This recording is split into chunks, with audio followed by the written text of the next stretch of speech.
permanente especial Desafios da Sustentabilidade teve seu encerramento na terça-feira, dia 7 de junho. Mesas de debates como cidades e comunidades sustentáveis, consumo e produção responsáveis, ação contra a mudança global do clima, política nacional do meio ambiente, entre outras, marcaram o último dia deste fórum. O pró-reitor de Extensão e Cultura, professor Fernando Coelho, mediou a última mesa de encerramento, Ciência e Sociedade em Diálogo pela Sustentabilidade, acompanhados pelos debatedores, professora Maria Tereza Egler, da Faculdade de Educação da Unicamp, do professor Carlos Henrique Brito Cruz, ex-reitor da Unicamp, e do professor Sérgio Viana, da PUC-Rio. Hoje eu vou apresentar um pouquinho das novas tecnologias que a gente tem usado na ecologia para levantar dados, para a gente tentar alcançar alguns objetivos de desenvolvimento sustentável. A gente precisa melhorar muito o conhecimento de como os sistemas ecológicos, como os ecossistemas estão funcionando, para que a gente possa manejá-los de uma maneira a permitir a sustentar os serviços ecossistêmicos, a conservação da biodiversidade.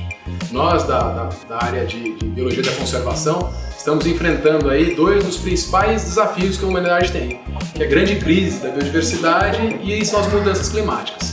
Então, a gente tendo mais informações, um conjunto de dados mais expressivo, a gente pode ir além e auxiliar a humanidade a vencer esses grandes desafios. Eu sou diretor científico da ONG Oceana no Brasil e os nossos oceanos cobrem aí a maior parte da superfície terrestre. Temos o desafio de fazer a conservação desses ambientes para garantir o uso sustentável desses recursos. No mundo hoje, com uma população crescente, o desafio para a produção de alimento é crescente e os oceanos sim têm um potencial gigantesco de produzir alimentos para bilhões de pessoas, além de manter culturas, tradições, mas para isso precisamos discutir as melhores maneiras, a governança desses ambientes e garantir que, com base técnica, e por isso que é importante esse ambiente estar ocorrendo aqui, esses debates dentro da Unicamp, com forte base científica, a gente traçar essas balizas que permitam que os oceanos sigam sendo essa fonte estratégica de alimento, de renda e de todas as outras atividades que eles dependem. Hoje eu vou estar aqui mediando nesse fórum permanente sobre sustentabilidade, a mesa que fala sobre o ODS 14, sobre os oceanos, a conservação e uso sustentável dos oceanos, que tem uma importância enorme para o PIB brasileiro, para o bem-estar de milhares de famílias que vivem e dependem do oceano diretamente e para todos nós da sociedade brasileira que dependemos dos oceanos, embora não saibamos disso, para o nosso bem-estar, para a nossa segurança alimentar, para a nossa provisão de energia, saúde e tudo mais. Para mim é uma honra estar participando desse evento, porque é muito salutar ver a universidade se movimentando para organizar, para estruturar uma plataforma de sustentabilidade. Isso é algo que escapa simplesmente ao modismo, a gente vê isso em todos os lugares, mas eu acho que quando feito por uma universidade do porte da Unicamp, eu acho que isso tem toda a vocação para dar certo e acho que veio também em boa hora, já que nós estamos vivendo momentos em que a sociedade humana se sente no mínimo insegura e no máximo ameaçada pelas muitas crises que estão rondando aí o nosso planeta e que tem tudo a ver com sustentabilidade.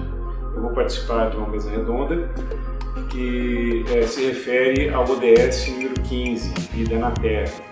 Então, vou procurar trazer uma reflexão em relação à ciência cidadã e como ciência cidadã, enquanto prática, enquanto movimento, pode ajudar a nossa sociedade também nessa crise de sustentabilidade. Participo neste fórum num painel muito importante sobre como transformar as cidades e assentamentos em humanos e sustentáveis e resilientes e inclusivos.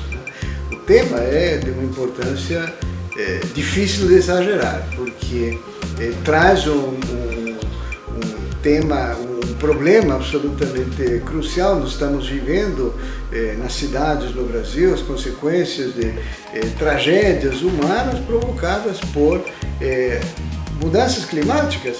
Sim, mas principalmente provocadas pela maneira em que nós construímos nossas cidades, as condições de vida de pessoas que acabam tendo seu patrimônio e sua saúde prejudicadas por excesso de chuvas, por exemplo. Né? Então, como transformar essa realidade numa realidade melhor, sustentável, humana? Né? Não é simples, não é simples.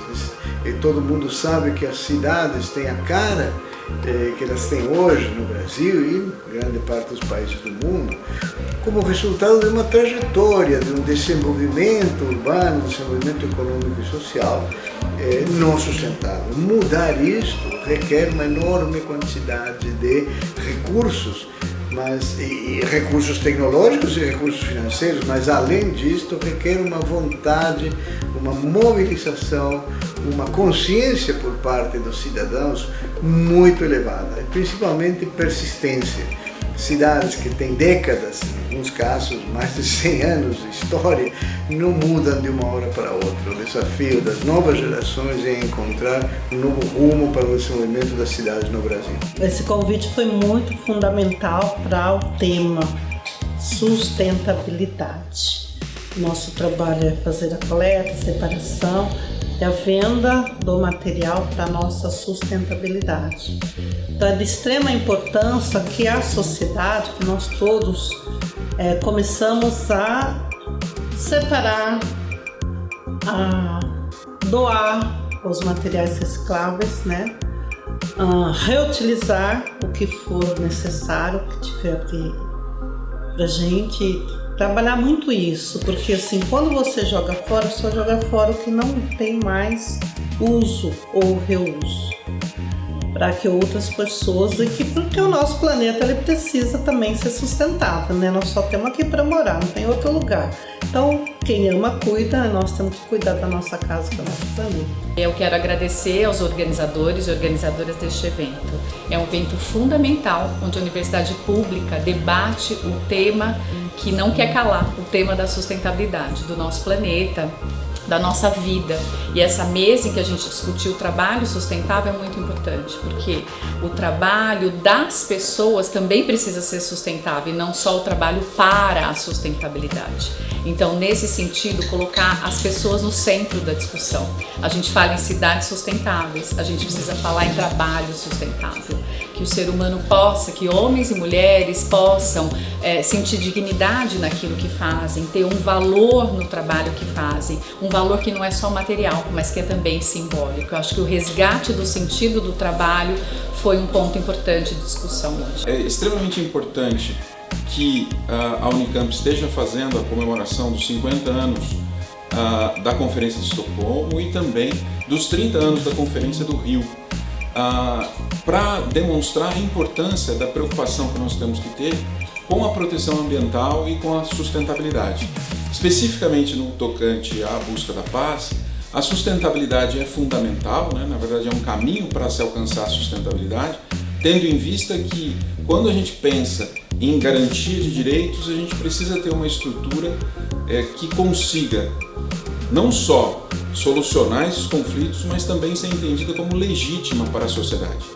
E a gente vai tentar trazer aqui elementos do direito internacional. O direito internacional tem sérias dificuldades de conseguir montar essa estrutura de solução de controvérsias, tanto que a gente chama o direito internacional de terceiro ausente, que seria esse órgão de solução que estaria acima das partes. Mas é isso, espero que seja bastante frutífero para a gente discutir a sustentabilidade, poder, a partir daí, com o Observatório da Sustentabilidade, avançar no debate sobre os direitos humanos e sobre a proteção ambiental. Tenho o prazer de ter sido convidado para fazer a moderação desta mesa, que é uma espécie de um encerramento, porque ali se trata dos objetivos do desenvolvimento sustentável da Agenda 2030, o objetivo de número 17, que é o último.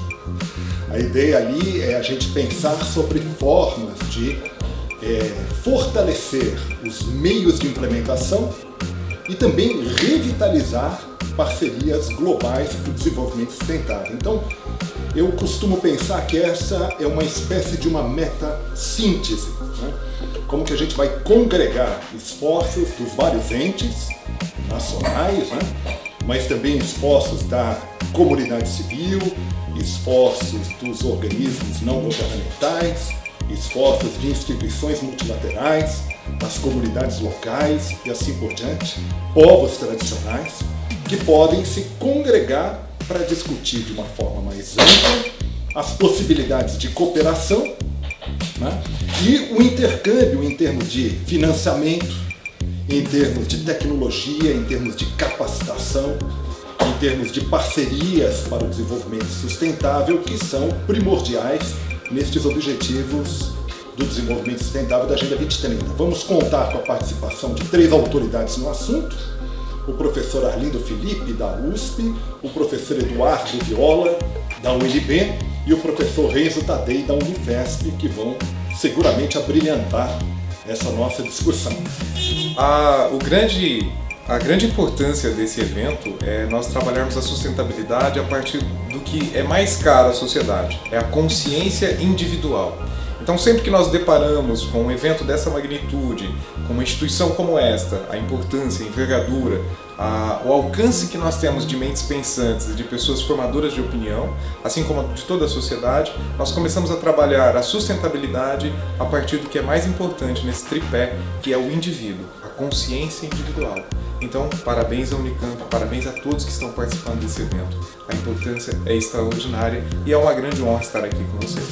Essa temática sobre sustentabilidade e toda a problemática sobre o assunto, né, ela merece realmente uma discussão na busca de soluções, na busca de umas legislações melhores sobre o tema, né, sempre indicando soluções para o assunto e buscando também a responsabilização para cada fase, né, principalmente da utilização dos materiais, para que a gente deixe o menos resíduos, né, no meio ambiente possível, né, e possamos ter uma economia melhor, né, e de forma sustentável.